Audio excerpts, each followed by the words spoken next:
Welcome to a special Huddle in Place edition of Talks Within the Nine-Sided Circle with your hosts Noor Kyle and Mushtaq Ali. One. Hi everyone, welcome to Huddle in Place with the Nine-Sided Circle. It is April 14th, 2020, and this is our 22nd episode of Huddle in Place. I'm one of your hosts, Noor Kyle in Los Angeles, and we have the other one of your hosts, Mushtaq Ali, in the rainforests of Central America. Yeah. How's it going down there in Central America? Hot. It's also hot in the South Bay of California, which is the other place that I am. Spiritually, I'm in Costa Rica, wandering through the rainforest, getting ready to lay on the beach, but physically I am stuck in my tiny house in Silicon Valley.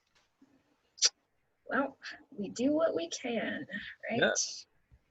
Gotta take those spiritual adventures elsewhere. And speaking of getting out of our normal, today we are going to have Mushtaq read us a story.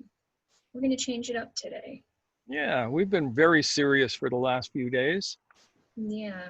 So instead, we're just going to have a story. And it's going to be, I think, a fun story. Yes.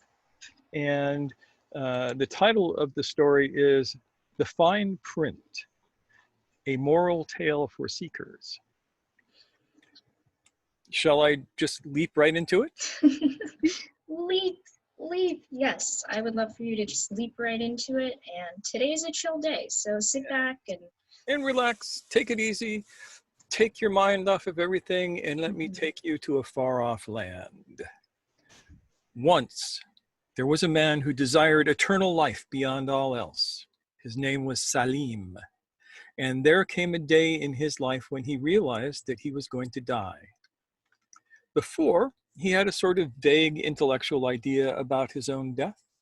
But on that day, it was driven home to him that there was going to be a day when he would not exist. He was walking down the main street of his town.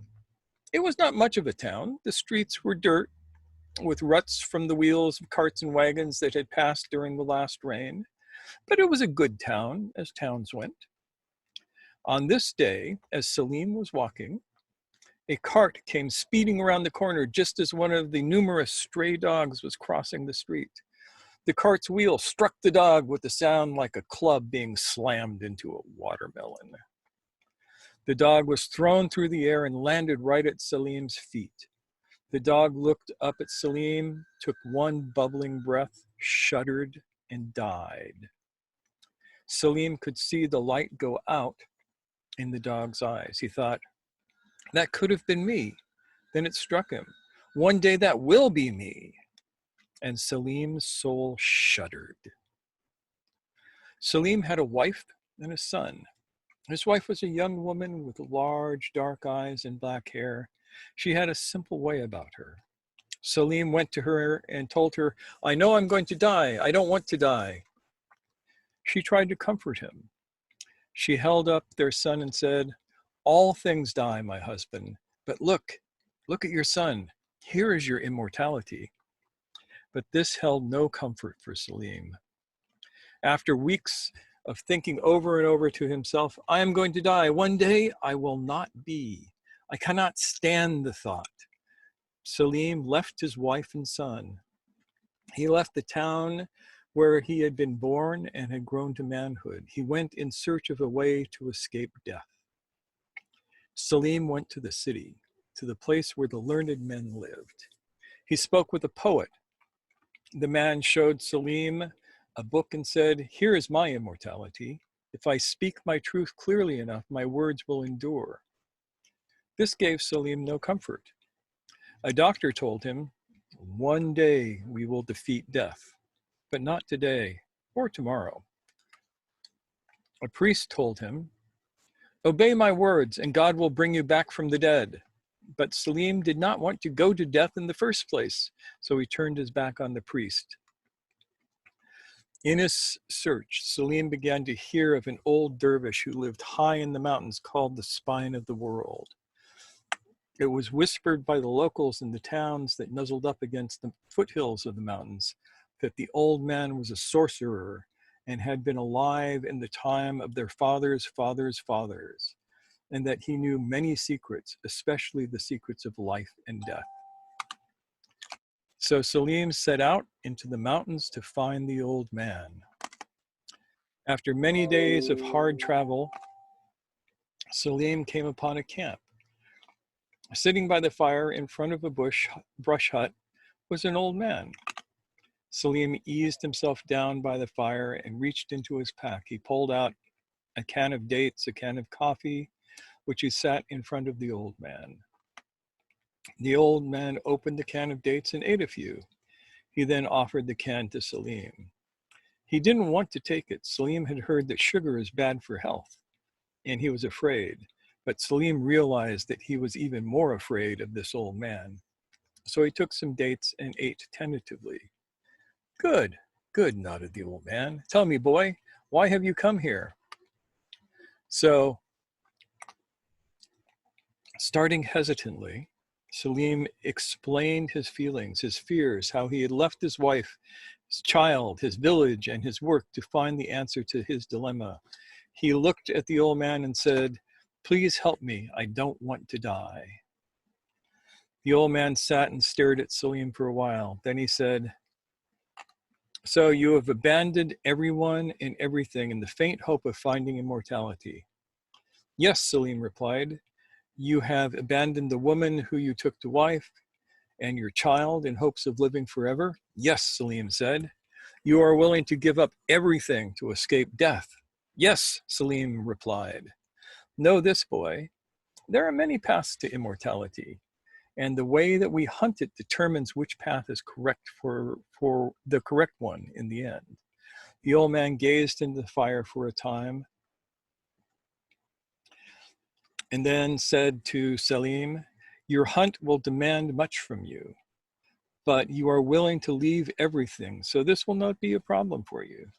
The old man sat in silence again for a time and then abruptly said, "For you, there is only one way now. You must find al-Makan al-Dai tal-Baki Fia al-Dafaradi, the place where the frogs weep?" Salim asked. "Yes," the old man replied. "Far to the south, there is a rainforest, and in the center of that is a swamp, and in the center of the swamp is what you seek." "Now go," the old man said. "We will not see each other again." So Salim traveled south, and every place he stopped, he asked for the place where the frogs wept. Sometimes he would get blank stares. Other times people would turn their faces from him and make the sign against the evil eye. Now and again, he would be driven from a village. Finally, he came to a great rainforest. After several days' travel through the forest, he came to the swamp. And after building a raft of reeds, he began to pull towards the center. Salim came to an island at the center of the swamp. He could see something at the island center, and slowly he approached it. It was an idol sitting on a pedestal. It was the most hideous thing that Salim had ever seen. It looked like some unholy marriage of toad and octopus. When Salim looked at it too long, his head swam. It was as if the tentacles of the thing did not exactly live in the spaces we know, but somehow twisted through them. Salim moved closer to the thing and saw that there was writing on the pedestal at the feet of the idol. Salim read it, and it said, "Kiss me and you will live forever." This was carved in large, crude script.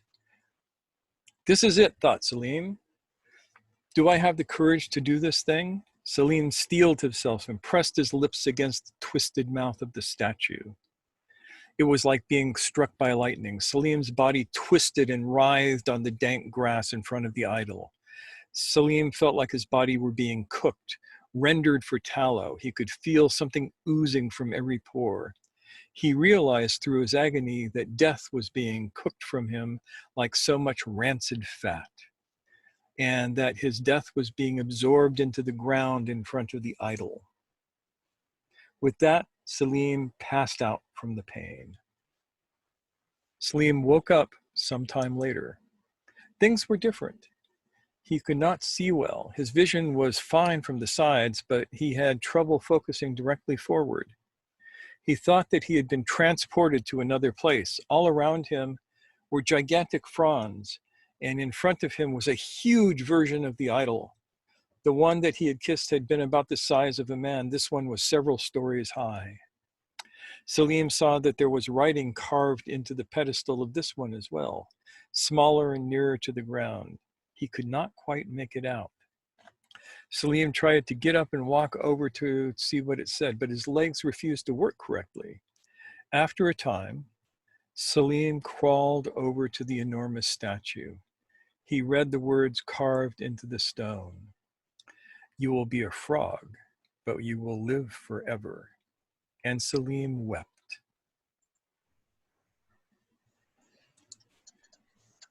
That's our story for today. Yeah, yep. Definitely a lot in there to meditate on. Yep, and if you have an interest, we will put a link up One of these corners. up there somewhere to an hour and some odd talk that we did around this story. Yeah, that was one of our Sunday talks. Yep. One of our Sunday talks, which is much longer. But we thought you might enjoy just being entertained for a minute. Mm-hmm. And so Yeah. there you have it, a story. An excellent Sufi story. Yep. Of a sort. Yeah. Yeah, it has its moral. So that's all I got for today. Yeah, I think we're just gonna leave it at that for this evening. As always, we will be back tomorrow.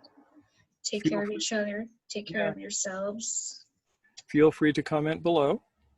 Absolutely. And we are likely to do this again. So if you have any stories you might like to hear, let us know.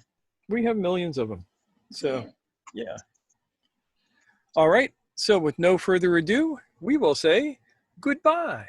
See you tomorrow. Take care.